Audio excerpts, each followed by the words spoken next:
There's an age-old question: do fine character traits pass down from generation to the generation by nature or by nurture?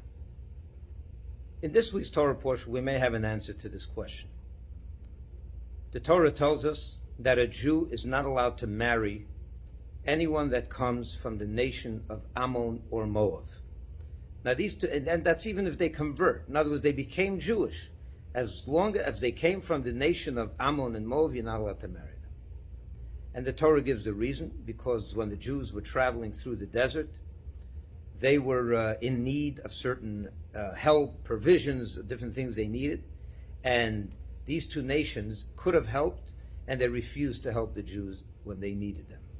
And because of that, that showed that by nature they're cruel, and therefore even 10 generations later, or never, there's no way you can purge that negative nature that is ingrained. So that tells us, on the one hand, that character traits, whether you're kind or you're cruel, is ingrained as part of your DNA. Does that mean you don't have to nurture good character traits? Of course you do. The Jewish people were told, the Talmud tells us, we are a people that are characterized by kindness, compassion, and humility. In other words, we have it within us from Abraham, Isaac, and Jacob. It's part of our DNA to be kind, to be compassionate. And indeed, the world knows that about us. And that's why they rely on us. And we have risen to the occasion over and over to help people in need, even if they're not our own, whatever they were, any color, creed, race, it didn't make a difference. But that doesn't mean that if you don't nurture this character trait, that it's just automatically going to be manifest in the next generation. It won't. Nature can be, you can have something naturally, but if you don't nurture it, it remains concealed. It remains hidden, it remains behind, in the recesses of your heart, but you don't really manifest it. Parents have to nurture this nature of kindness, of compassion in their children. You have to teach your children to give charity. You have to teach your children to give up your bed for someone else, for someone that's a guest or whatever it may be.